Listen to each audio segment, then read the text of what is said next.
Hello everybody! Some folks have requested that I make a breeding crested gecko do's and don'ts type video, so here it is. This is my opinion.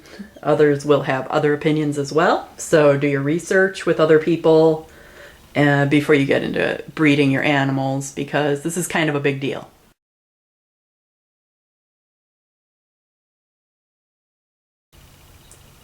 First, do use healthy, well-fed females of about 35 grams with tail.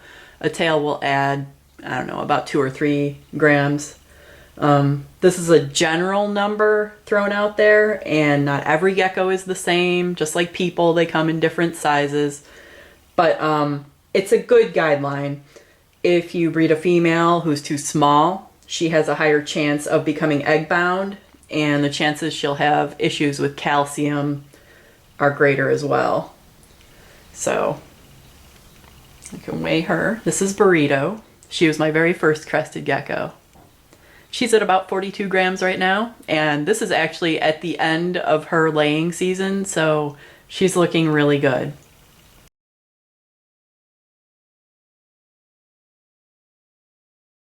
A male does not necessarily have to be 35 grams. Since they're not carrying the eggs, they can be a little smaller. This guy's at about 27.5.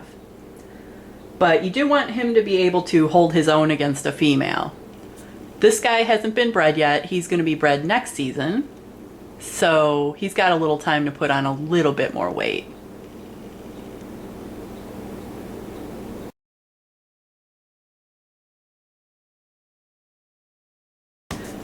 So yeah, do invest in a scale that weighs to the nearest 1/10 of a gram, I recommend. A jewelry scale like this can be picked up on eBay for pretty inexpensively, maybe 10 or 15 bucks.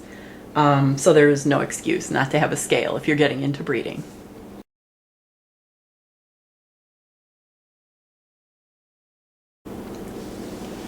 Do practice good quarantine. I hear a lot of, well, I bought my geckos from seller X and I trust them completely and they're my friend, etc., etc. But nobody plans on getting illnesses in their stock, and accidents can happen. The only way to make sure your animals are safe are to give them, at the bare minimum, 30 days of quarantine away from your other animals. I actually recommend closer to 2 or 3 months if possible.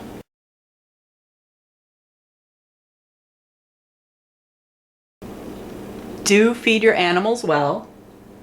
A gecko that's been on a good diet for all of her life will give you the best results, and it'll be healthier for the female especially once she starts kicking out eggs.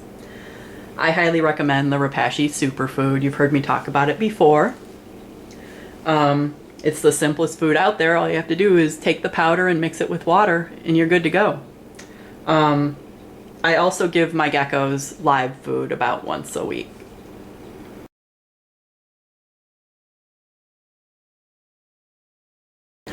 Don't feed your animals baby food. Most commercial baby foods out there are commonly fruits like banana and apple, and they're not that great nutrition-wise for the geckos. And if you overdo it on baby food, you can end up with a crumply, sickly gecko with metabolic bone disease, MBD. We hear about that a lot. Fruits like papaya, mango, fig, they're better for a treat. If you feel the need to blend up a fresh fruit treat once a month or so, go for that. And you can even share it with your geckos, so it works out better for everyone.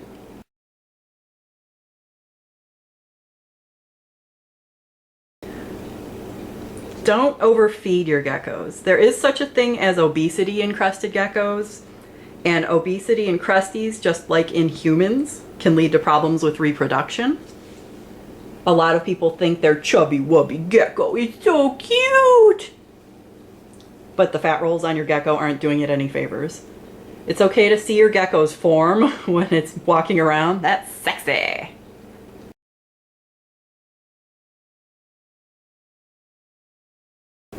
If you see hip bones or bones in the head sticking out, yeah, your gecko is probably way too thin. but too many people freak out when they see a big, huge gecko, maybe online or at a reptile show, and then they suddenly think their geckos are too small or too skinny, and they come panicking to me about that. Don't worry, people are just really prone to overfeeding their animals. It's part of pet culture, aka crazy cat ladies.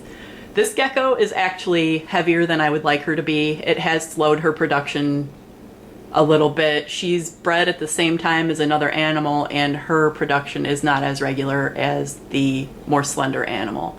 She's got a lot of fat in here. She's actually slimmed down quite a bit, but I've been making sure we keep away from the treats for her. So yeah, she likes her food. She's a good girl though. No fat shaming, no fat shaming.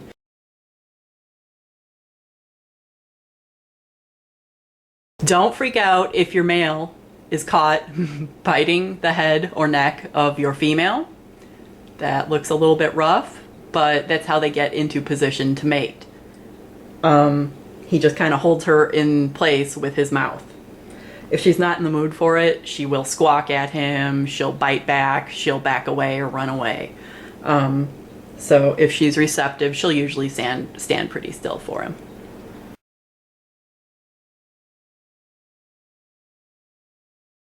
Do separate your animals if it seems like one is continually bullying the other.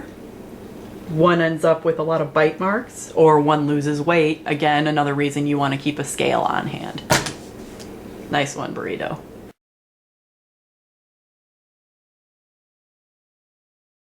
Do give your females cooling time. Mine are not breeding or laying from about October through February, which gives them a few months of just eating and rebuilding their resources.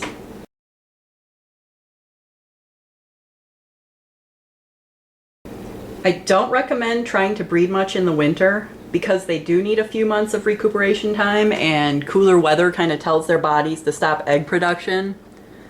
If you do get a female laying in the winter, you're going to have to work hard to cool your home in the summer when her body needs a break.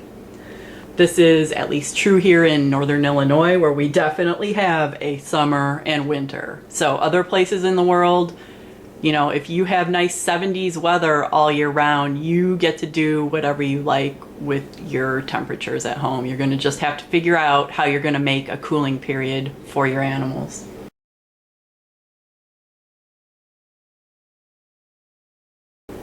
Do go easy on your first-timer females. Plan for a shorter breeding season if you can, and expect her to possibly have a wonky cycle at first.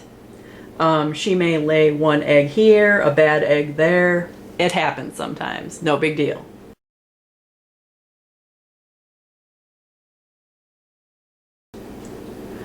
Don't leave your eggs in the adult enclosure. Incubate them separately. But, in nature, just please no. Do not say that. Once you take the animals out of nature and you put them in your home, we can't play by all of nature's rules anymore. When you have them in an enclosure, the adults are now almost always about 2 feet or less from the lay box at any one time, which means they are in eyesight of the delicious tiny baby Crested Gecko Twinkie snacks that will hatch out. Adults will eat their babies. It's tragic but delicious.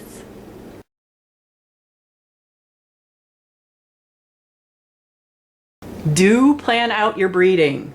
I'm not a huge gecko snob, and I won't look down on you if you want to breed your plain tan gecko to another plain tan gecko. Beauty is in the eye of the beholder. But you should always start with animals that are excellent representatives of the species. Be aware that it might be harder for you to sell your animals if they're kind of plain or if they have defects especially. Spend some time on forums, classifieds, at reptile shows, maybe not necessarily at pet stores because they tend to price everything the same. And see what gets bought up quickly, maybe what people are drooling after. It's okay if you don't have $500 to spend on your first breeder female. Everyone has to start somewhere, right? And a lot of people do start with their favorite pets. But on the flip side, you also don't have to breed your animals. Just because you have a pet that you love, it doesn't mean you have to breed it. Do feel free to enjoy them as pets. Don't feel pressured to make your pets have sex.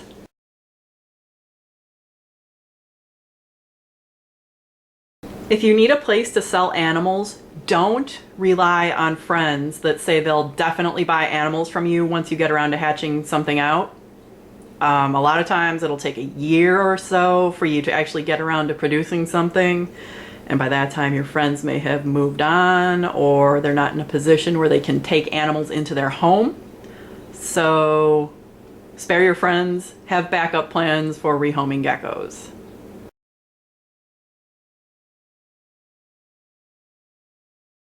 Finally, do it for the love of the species. Don't do it for the love of money. Crested geckos are a pretty saturated market right now, and buyers are pretty picky. If you're stuck with a house full of lizards that you can't sell, make sure they're lizards you love.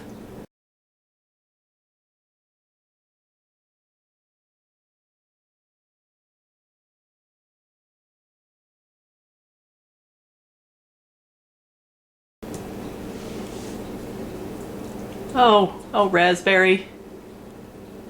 Raspberry. Raspberry. Raspberry.